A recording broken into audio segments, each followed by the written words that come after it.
윤석열 대통령의 제2요구권 행사로 국회로 되돌아온 3개 법안이 내일 재표결에 들어갑니다. 당정 갈등 기류 속에 여당과 대통령실은 표 단속에 돌입했는데요. 법안 재표결 전망을 비롯해서 민주당 결정만 남은 금투세 논란까지 정치권 소식 두 분과 정리해보겠습니다. 장성호 전 건국대 행정대학원장, 또 박창환 장한대 특임교수 나오셨습니다. 어서 오세요. 네, 안녕하세요. 네. 먼저 금투세부터 짚어보겠습니다. 지금 민주당 결정만 남은 거잖아요. 내일 의원총회에서 결정이 될까요? 의원총회에서 결정을 하기 위해서 지금 어떤 방식을 결정하기 위한 방식으로 의원총회를 지금 선택할 수밖에 없지 않습니까? 거기에서도 결정하기가 상당히 어려울 겁니다. 왜냐하면 지금 보궐선거도 있고 지지층이 있기 때문에 민주당의 전통적인 지지층이 있기 때문에 금투세를 폐지한다. 이런 건 결정을 할 수가 없을 것 같고 당분간 유예라는 그리고 아니면 의원총회를 통해서 이재명 당대표를 비롯한 지도부한테 이 해결을 위임한다. 거기까지 결정을 하고 당대표나 최고위원회에서 이것을 결정하는 방식으로 취하는데 최근에 이재명 대표의 어떤 정책을 보면은 앞으로 지방선거와 대선이 있지 않습니까? 여기에서 민주당은 일정 부분 장악했다고 보는 것 같고 여기에서 중도 우클릭, 상속세 완화와 같은 중도 우클릭적인 그런 경제 정책을 많이 쓰는 경향이 있기 때문에 이것이 사실상 유예를 하고 지금 유예를 하면 그다음에 지방선거가 있습니다. 지방선거 때 중도 표심을 건드릴 수가 없기 때문에 사실은 그다음에 대선이지 않습니까? 사실상 유예가 되면 폐지 수순으로 갈 수밖에 없다. 이미 국민의힘은 한동훈 대표를 비롯한 지도부가 금투세 폐지를 먼저 들고 나왔기 때문에 선거운 국민의힘한테 이제 뺏긴 그런 이제 상황이 되어 있고 민주당이 여기에 따라가는 형국이지만 그럼에도 불구하고 지금 이것을 결단하지 않으면 나중에 리스크가 훨씬 더 커진다는 그런 것 때문에 전략적으로 선택할 가능성이 크다고 봅니다. 네, 원래 여야가 합의해서 이렇게 도입을 하기로 된 건데 어떻게 이렇게 다 정치권에서 기류가 바뀌게 된 걸까요? 네, 2020년 당시만 하더라도 부동산뿐만 아니라 주식시장도 굉장히 호황세를 거쳤습니다. 그렇기 때문에 주식으로 돈 버는 분들이 많았고 이에 대해서 조세 형평성 논란이 있었습니다. 그래서 단순하게 거래세만 가지고는 안 된다. 주식이나 부동산을 통해서 소득을 얻은 분들에 대해서 소득이 있는 곳에 세금이 있으니까 그래서 주식시장을 그동안은 보호하는 차원에서 육성하는 차원에서 소득세에 포함시키지 않았었는데 이것을 이제 다른 선진국들처럼 이제 하자. 그래서 여야가 사실은 합의해가지고 이제 시행을 하기로 한 건데 이후에 이제 소위 금리가 이제 올라가고 이러면서 주식과 부동산이 폭락을 하게 됩니다. 자, 이런 상태에서 시행을 하려고 하니까 이런 상태에서 금투세를 시행하게 되면 과연 이제 소위 주식에 큰 손들이 투자를 하겠느냐? 그러면은 개미 투자자들 가뜩이나 과거에 막 10만 전자 외칠 때 투자하셨던 분들인데 그 손해를 어떻게 하냐? 이런 이제 하락장에 대한 우려 그리고 그동안에 이제 세금을 안 내겠다는 게 아니라 세금을 내긴 내는데 지금 우리나라의 주식시장이 굉장히 후진적이다.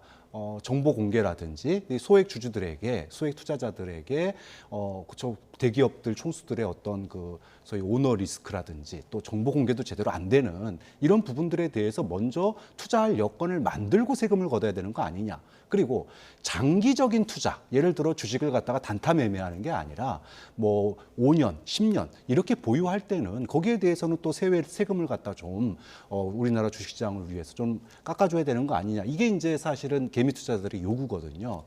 근데 이런 요구들을 국민의힘이 빨리 캐치를 해서 이게 폐지에 먼저 이제 주장에 선점을 한 겁니다. 그러니까 민주당이 프레임이 갇혀버렸어요. 그럼에도 불구하고 몇 달 전까지 민주당 내부에서는 시행이냐 유예냐 이게 팽팽했거든요. 근데 최근에 이게 이제 총선 지나고 이러면서 개미 투자자들의 반발이 거세니까 이것을 위해서 이제 토론회를 열었습니다. 어떻게 할지. 근데 이 토론회에서 스텝이 완전히 꼬여버렸어요.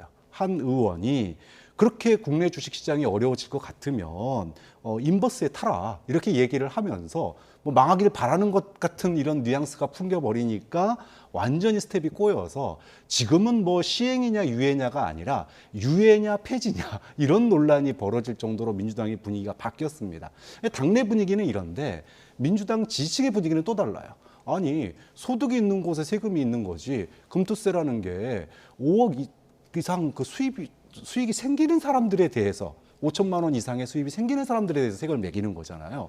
아니 그러면은 수익이 있는 곳에 세금을 안 걷으면 세금 국가를 어떻게 운영하냐 이런 논리예요. 그러다 보니까 지지층은 지지층대로 당은 당대로 여러 가지 이제 스텝이 꼬인 그런 상황이다 보니까 유예로 가는 쪽으로 일단은 흐르는 것 같습니다. 그런데 이제 일각에서 폐지 주장까지 나오고 있는 게 이렇게 국민의힘에 끌려가면 안 된다. 차라리 소액 투자자들의 요구를 다 받아들여서 우리나라 주식시장을 건전화하고 살리면서 제대로 과세를 하는, 즉 새 판을 짜기 위해서 폐지하는 쪽으로 가야 된다. 이게 지금 민주당 내부에서 또 새로운 흐름이기 때문에 폐지로 가기 위한 유예로 새 판 짜기로 들어갈 가능성이 현재로서는 좀 높아 보입니다. 네, 두 분 모두 금투세 유예 그리고 그 이후에 또 폐지가 자연스럽게 될 것이다 이렇게 보시는 것 같은데요. 이재명 대표 일단 결단만 남은 거잖아요. 네. 유예를 결정한다면 방금 말씀하신 것처럼 당내 비판 여론을 좀 감당할 수 있을까요? 이재명 대표가 지금 군부를 계속 떼고 있지 않습니까? 처음에는 외국의 사례가 있기 때문에 이것을 한번 실행해봐야 된다 이런 취지로 얘기했다가 그 다음에는 이것을 이제 유예하는 쪽이 낫지 않겠나. 그 전제는 그겁니다. 상법 개정 등을 통해서 주식시장 체질 개선, 뭐 시장 선진화 그리고 활성화 방안을 이제 마련한 다음에 이런 것이 이제 전제적인 조건을 이제 쭉 해서 전문가들이 당내 토론 과정을 거쳐서 이런 것이 이제 마련이 되어 있고, 그 다음에 지금 지지층 눈치를 또 안 볼 수 없지 않습니까? 그렇기 때문에 유예를 하되 근본적으로는 폐지로 간다. 이것이 저는 뭐 근본적인 대안이 될 수밖에 없다 그렇게 봅니다. 지금 인버스 얘기를 하셨는데 네네. 또 이강일 의원이 역할극의 일부다 이런 문자도 사실 논란이 되지 않았습니까? 이런 것들이 좀 영향을 미쳤을까요? 그러니까 이제 이강일 의원은 이번 토론에는 역할극의 일부다 이런 이제 문자가 또 공개가 돼서 또 뭐 이재명 대표라든가 당 지도부가 이거에 대해서 이제 경고도 하고 언행에 조심하라 그런 말도 하고 또 뭐 방금 교수님께서 말씀하셨지만 김영환 의원 같은 경우는 인버스 투자를 하면 되지 않나 이런 식으로 디베이트 과정에서 상당히 문제 있는 발언을 하기 때문에 내일 의총에서는 비공개로 한다는 것이 이런 어떤 실수적인 이것이 뭐 저는 실수라고 보지 않습니다. 뭐 오히려 이렇게 솔직하게 얘기함으로써 당이 어떻게 살아있다는 그런 모습을 보이는데 우리 정당이 언제부턴가 패권 정치, 팬덤 정치에 갇혀서 일사불란하게 가는 것을 상당히 이제 원하는 그런 어떤 트렌드를 보이고 있는 지금 시점인데 그럼에도 불구하고 내일은 비공개로 해서 이런 언행에 대한 실수 이런 것을 최소화하게 막을 수 있는 그런 장치를 하고 토론을 하는데 결국은 저는 유예로 간다고 봅니다. 네, 알겠습니다.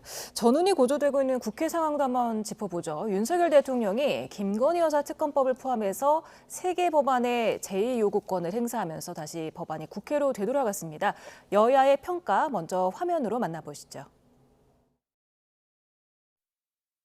자신들의 정치적 이익을 위해 정쟁을 일삼는 행위에 대해 반성부터 해야 합니다.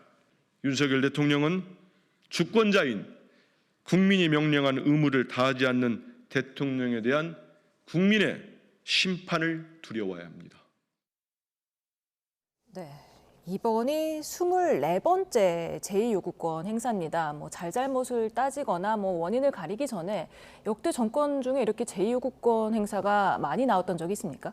뭐 임기 3년 차에 벌써 24번의 거부권을 행사했다. 특히나 이제 야당이 다수인 그런 국회 여소야대인 걸 감안한다면 결국은 거부권 행사할 때마다 국정이 마비될 수밖에 없겠구나. 행정부와 입법부 간의 어떤 그 갈등이 뭐 이거는 정치를 뭐 잘 모르시는 분이 보더라도 갈등이 심각하구나라는 걸 알 수 있는 대목입니다. 물론 대통령이 거부권 행사할 때마다 하시는 말씀이 있어요. 헌법 수호를 위해서 본인은 거부권을 행사한다. 이렇게 얘기를 하십니다. 근데 우리 헌법에요. 대한민국의 주권은 국민에게 있다라고 되어 있습니다. 그러면 국민의 다수가 특검을 받아야 된다라고 얘기를 하고 있는데 국민의 명령을 거부하면서 헌법 수호를 얘기하는 게 과연 가당키나 하냐. 왜 윤석열 대통령이 지금 지지율 20%대에서 바닥을 치고 있는지를 대통령이 생각을 해야지 나는 법을 지키고 있으니까라는 말로 헌법 뒤에 숨는다고 국민들의 생각이 바뀌는 게 아니에요. 이게 한두 번이 아닙니다. 만약에 정말로 그 헌법을 수호하기 위해서 거부권을 행사하는 거라면 우리나라 그러면 국민의 대다수가 헌법을 부정하는 겁니까? 그건 아니잖아요.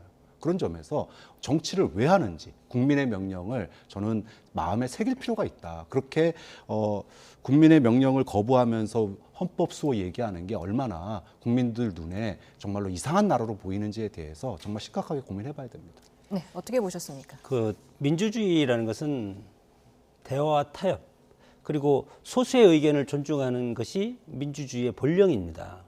그리고 어떤 절대 다수라든가 절대 의석 이런 어떤 세력으로 밀어붙이는 것은 민주주의의 적이고 그것이 절대화됨으로써 독재 국가가 되는 것 아닙니까? 그렇기 때문에 지금의 민주당의 행태는 정말 180석, 190석 야권까지 한 190석 정도 되는데 190석을 가지고 뭐든지 입법화를 해서 통과가 될 수 있습니다. 그렇기 때문에 우리는 지금 대통령 중심제라는 권력 구조를 갖고 있는데 대통령 중심제를 상징하는 것은 견제와 균형의 원리 아니겠습니까? 대통령이 뭐 어떤 행정 그리고 통치 행위 그리고 어떤 리더십을 잘못하면 국회에서 이것을 견제한다는 취지인데 지금 우리 정치는 거꾸로 가고 있습니다. 민주당이 자신들의 지지층이라든가 헌법에 괴리된 그런 어떤 악법 같은 것을 다수의 힘으로써 밀어붙여서 통과시키고 그리고 대통령은 이것에 대해서 헌법에 제2요건이 분명히 있지 않습니까? 그것을 거부할 수밖에 없이 만드는 그래서 이것을 또 다수의 야당은 어떻게 포장을 하냐면 대통령이 국민의 뜻인 국회 입법화를 저지하기 때문에 무능한 대통령이다. 국정을 방해한다.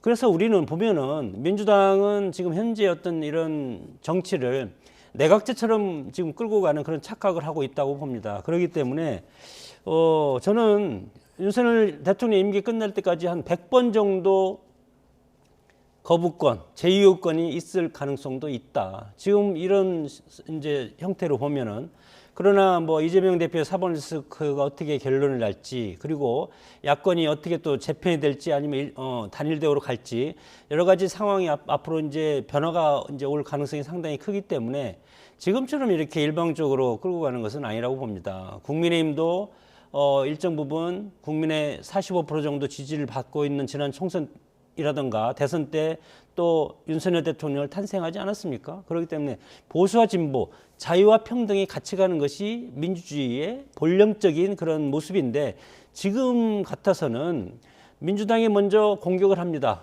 다수의 상임위 통과 그리고 국회 본회의 통과 일방적으로 통과해서 대통령 행정부로 보내면 대통령 입장에서는 국정을 책임지는 컨트롤 타워로서 이것을 거부할 수밖에 없는 그런 형국으로 가기 때문에 과연 국민들이 나중에 어느 쪽에 선거를 통해서 심판할지 그것은 지켜봐야 된다고 봅니다. 네, 그런데 김건희 여사 특검법의 경우에는 윤석열 대통령이 이해관계에 있기 때문에 거부권을 행사하는 게 부적절하다 이런 시각도 있거든요. 그렇죠. 이제 앞서서 뭐 진영 논리의 관점에서도 얘기해 주셨긴 했는데 상식의 관점에서 보더라도 우리나라 역대 대통령 가운데 형, 동생, 아들들 그동안에 뭐 논란을 일으킨 적이 많습니다. 그때마다 야당이 당연히 들고 일어났죠. 수사해라, 특검해라.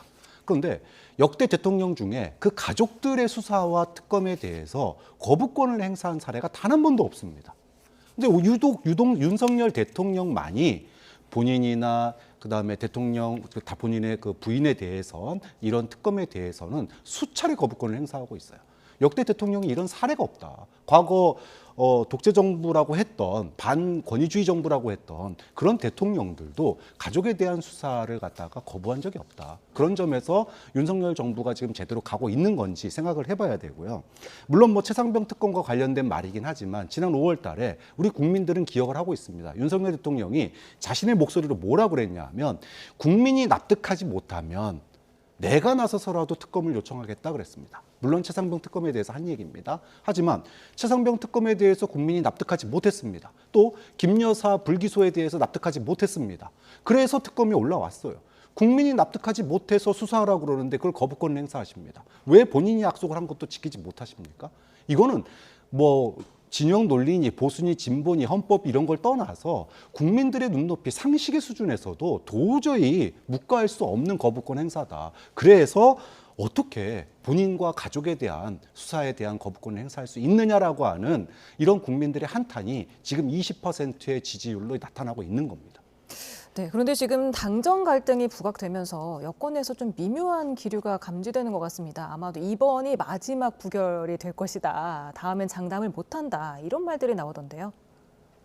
그것은 이제 야당이 바라는 것이겠죠. 마지막이 아니고 저는 계속 제의 요구를 해서 거부권을 행사하고 그리고 국회에서 부결시킬 겁니다. 그럴 수밖에 없습니다. 왜냐하면 교수님께서 지금 말씀을 이제 하셨지만 특검법에 대해서 이것은 악법입니다.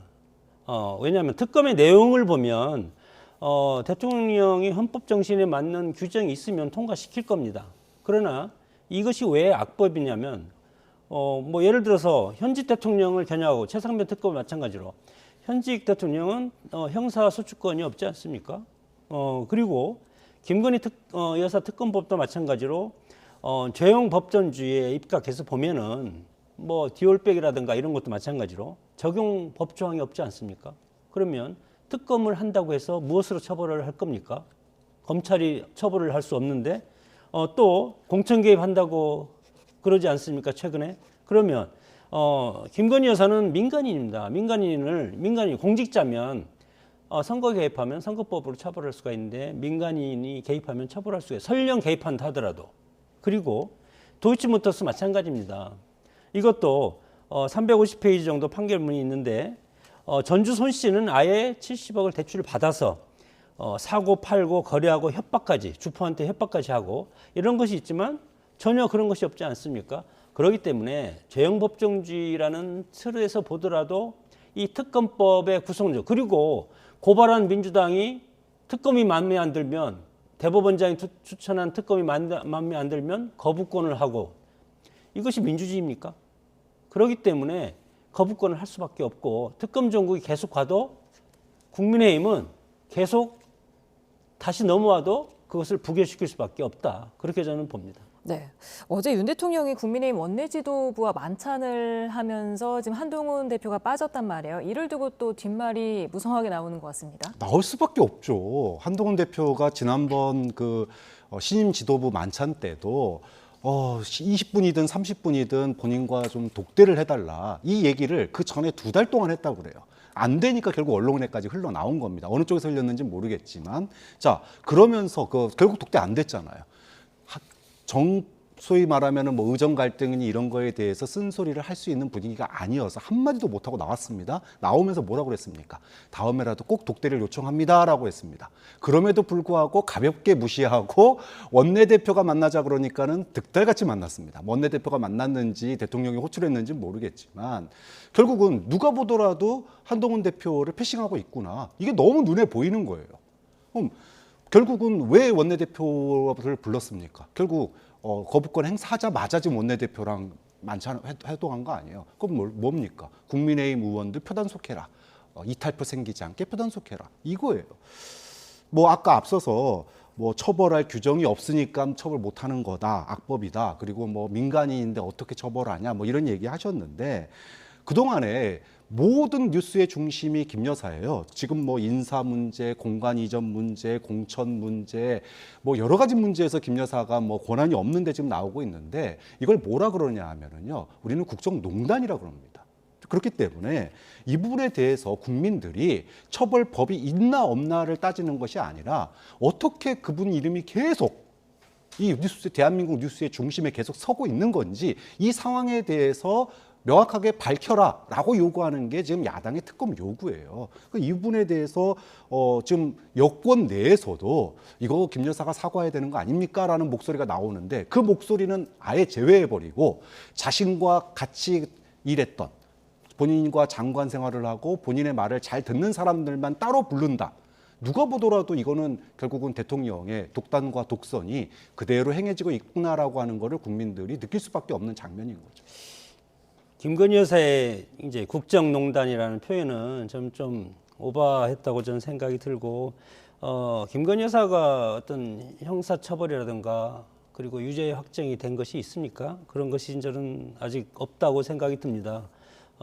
뭐 이번에 뭐 여러 가지 그 최 목사와 관련된 그런 사건이라든가 선거법과 관련된 거라든가 최근에 김대남 녹취 파일이라든가 이런 걸 봤을 때 의혹이고 그것은 야권이 탄핵 빌드업을 위한 공격이라고 저는 생각하고 가장 약한 구이라고 생각을 하기 때문에 도이치모터스도 그 대선 대통령 되기 전부터 그것은 있었던 2010년 전부터 있었던 건 아니겠습니까? 그렇기 때문에 이런 것을 그냥 소위 말해서 국정농단이라는 것은 너무 많이 나가서 이렇게 표현하는 것이라고 생각이 들고 모든 것은 다 팩트와 그리고 어떤 사법적인 결과를 놓고 우리가 이제 국정농단이라고 해야 되는데 대통령 영부인으로서 행하는 그 자체를 국정농단이라고 되면 안 된다. 저는 그렇게 얘기를 하고 싶습니다. 네. 지금 조금 전에 김대남 녹취록을 네. 말씀을 하셨으니까 그게 네. 어떤 발언이었는지 저희가 준비되는 대로 잠깐 듣고 오겠습니다. 그 70억 여론조사를 하는데 총선용 여론조사는 해야 되는 거거든. 근데 그 중에 또 뭐 두 건은 자기 본인이 대권 주자로서 무슨 이런 세명조사를 했나 봐. 야, 니네가 이번에 그거 잘 기획해서 서울에서 치면 너희 여사가 야 이명수 들었다 놨다 했다고 좋아하겠는데. 네, 한동훈을 치면 김건희 여사가 좋아할 것이다. 이 녹취를 어떻게 들으셨습니까? 녹취록이 너무 많아요. 김 여사 녹취록을 우리가 뭐 김 여사 목소리가 있느냐 없느냐는 둘째 치더라도 김 여사를 파는 건지 아니면 실제로 있었는지는 뭐 특검이나 수사를 해봐야지 알겠지만 김 여사가 등장한 김 여사 이름이 거론되는 녹취록이 너무 많다 보니까 헷갈릴 지경입니다. 자, 김대남 전 행정관의 이 녹취록은 이게 전당대회 직전입니다. 결국은 전당대회 직전에 한동훈 까면은 김 여사가 좋아할 거다. 이게 핵심이잖아요. 근데 실제로 전당대회에서 무슨 일이 벌어졌습니까? 김 여사와 주고받았던 문자가 공개가 됐고요. 그러면서 소위 반한계, 소위 친윤계에서 배신자론이 전당대회를 관통을 했습니다. 수많은 사람들이 배신자론을 가지고 한동훈이 당대표 되는 거를 막으려고 했단 말이죠. 그러면 김대남 행정관의 이야기가 뭐 청와대 용산에서는 뭐 대통령 부부와 친하지 않다라고 지금 항변을 하지만 용산 대통령실의 분위기가 어땠는지의 단면을 보여줄 수 있는 거예요. 왜 전당대회 때 배신자론이 나왔고 한동훈 대표를 만들지 않기 위한 그런 캠페인이 전개가 됐는지의 단면을 보여주는 것이기 때문에 결국은 누군가 그 뒤에 그런 분위기를 만든 사람이 누구냐 이 얘기를 생각할 수밖에 없는 거죠. 그리고 왜 지금 한동훈 대표가 패싱 나오고 있는지 전당대회 이전부터 이미 그런 분위기가 대통령실에 팽배했다라고 하나의 증거 아니겠습니까? 좀 그런 측면에서 이게 단순하게 김대남 행정관의 추측과 오버다 이렇게 얘기하기에는 앞뒤 상황이 너무나 잘 맞는 거죠. 국민들이 믿을 수밖에 없는 상황이 되는 거예요. 이 녹취록 공개로 좀 당정 갈등이 악화할 거다 이렇게 보는 시각도 있던데 파장 어떻게 예상하십니까? 예, 현재로서는 이제 저는 김대남 전 행정관이 사실은 정치를 해서는 안 되겠다. 유튜버 서울의 소리 이명수 기자가 누군지 알지 않습니까? 김건희 여사 녹취록을 언론에 소위 깐다고 그러죠. 공개를 한 그런 사람인데 그런 사람과 그리고 소위 말해서 용산에서 근무했던 행정관 출신이 물론 뭐 전대 이후에 대화를 한 거지만 어떻게 저런 식으로 대화를 할 수 있을까? 그래서 너무 경솔하고 개인적인 돌출 행동이고 모르겠습니다. 과거에 어떤 그 성장 과정을 걸쳤는지 모르지만 이 정치가 하는데 지금 뭐 지난 윤석열 캠프에서부터 얼마 되지 않지 않습니까? 뭐 이공계 출신이라는 얘기는 들었는데 그럼에도 불구하고 또 뭐 한 대표에 대한 적개심뿐만 아니고 공천 탈락을 했습니다. 지난번에 공천 탈락을 한 다음에 대통령 그리고 친윤들 뭐 싸잡아서 다 기자들한테든지 뭐 해서 그런 게 난사하는 그런 형태를 보이고 있기 때문에 상당히 문제가 있는 발언을 많이 했고 뭐 모르겠습니다. 뭐 현재 뭐 무슨 일을 하는지 그것이 중요한 것이 아니고 이런 어떤 자질이 있는 분이 정치를 한다고 한 것이 저는 조금 안 좋은 모습을 지금 우리가 보고 있다 그렇게 봅니다. 네, 한동훈 대표 불쾌감 표시했고 즉각 진상조사를 지시했습니다. 친한계 인사들은 배우를 밝혀야 한다 이런 입장인데 배우가 있다고 보시는지요? 선임 행정관의 배우는 누굴까요? 글쎄요, 과거 같았으면 뭐 윤핵관 뭐 이런 이름을 떠올릴 텐데 지금 윤핵관이 있습니까? 사실상 뭐 윤핵관들은 보이지도 않아요. 그럼 그 뒤에 누가 있습니까? 결국 지금의 어떤 국정 운영의 중심에 글쎄 김 여사가 있는지 대통령이 있는지 모르겠지만 최종 결정권자의 분위기를 결국은 주변에서 느끼는 거 아니냐, 또는 뭐 그것이 지금 여러 가지 녹취록이나 뭐 이런 그 소위 특종으로 지금 흘러나오고 있는 것들을 본다면 한 대표에 대한 이런 어떤 그 견제 또는 패싱, 이건 결국은 뭐 누가 옆에서 뭐라고 말을 했든지 간에 그것에 대한 최종 결정은 결국은 대통령이나 대통령 최측근들이 할 수밖에 없는 거거든요.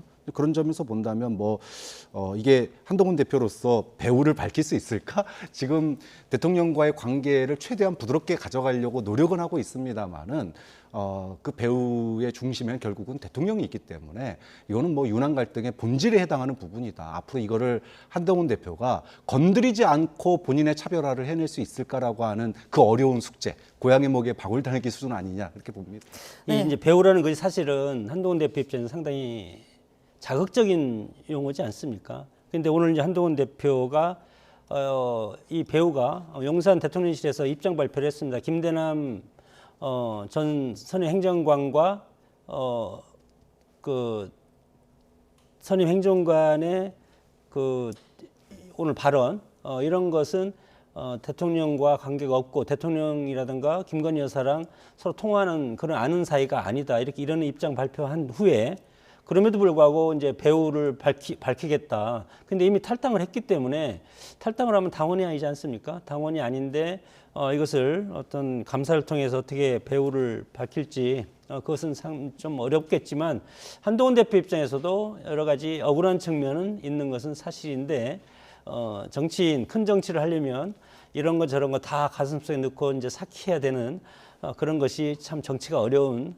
그런 모습인데 한동훈 대표 입장에서는 지금 뭐 검찰, 검사 그리고 이제 비대위원장 그리고 당대표 이렇게 해서 정치계는 상당히 짧지 않습니까? 그렇기 때문에 앞으로 온갖 풍상을 많이 겪어야 될 것 같습니다. 네, 시간 관계상 짧게 두 분께 여쭙겠습니다. 지금 의정 갈등 출구가 보이지 않습니다. 어떻게 해야 됩니까? 그래서 한동훈 대표의 입지가 너무 좁아져서 여야 의정 협의체는 사실상 물 건너갔다 이렇게 봐야 될 것 같아요. 일단 대통령이 안 만나줍니다. 그리고 간신히 국무총리하고 만났는데 뭐 밑도 끝도 없이 일단은 만나자는 거예요. 지난번까지만 하더라도 뭐 26년 입시 건드리자, 안 되면은 25년 입시도 건드리자, 뭐 대통령 사과나 복지부 장차관 경질 뭐 이런 이야기도 흘러나왔는데 이제는 그런 이야기도 못 합니다. 이런 상태에서 과연 여야 의정 협의체가 가능하겠느냐? 불가능합니다. 결국 대통령의 결단만이 이 상황을 풀 수 있는 상황으로 가고 있다 이렇게 봐야 되겠죠. 대통령의 결단이 이미 나왔다고 봅니다. 의정 개혁하겠다. 기초 의료 수급하겠다. 2030년 우리가 15,000명 의사가 필요한데 지금 그것을 지금 하지 않으면 할 수 없다. 그래서 4대 개혁, 5대 개혁을 할 때 개혁은 혁명보다 어렵다고 해서 출발한 겁니다. 교육개혁, 연금개혁부터 해서 의료개혁까지. 근데 지금 이 개혁을 하면서 지난 총선 집권당인 국민의힘 정말 참패를 당하지 않았습니까? 그런데 이제 와서 내가 계획을 잘못하고 국정기조를 잘못했기 때문에 이것을 다시 원위치 하겠다. 그러면 설당이 없을 겁니다. 오히려 더 국민적인 질타를 받을 가능성이 상당히 크고 제가 생각하기에는 지금 뭐 의협에서는 25년 입시까지 양보해라. 근데 지금 입시에 이미 들어갔는데 어떻게 양보가 됩니까? 상식 이하의 그런 제안을 하고 있기 때문에 이것은 협상 카드가 될 수가 없다. 무엇을 놓고 상의하려면 제가 생각하기에는 2025년 입시가 끝나고 내년에 넘어가면 이제 2026년 입시가 이제 시작되지 않습니까? 그러면 12월이 지나고 1월, 2월, 내년 3월이 돼야만이 이제 다시 2026년 입시가 시작됩니다. 내년 3월쯤이 돼야만이 서로 의정 협의라든가 여야 의정 협의라든가 이런 것이 대화가 시작되지 않을까. 그때까지는 참 가파른 그런 대치 국면이 계속될 수밖에 없다. 그렇게 봅니다. 네, 오늘 말씀 여기까지 듣겠습니다. 장성호 전 건국대 행정대학원장, 박창환 장한대 특임교수였습니다. 두 분 말씀 감사합니다.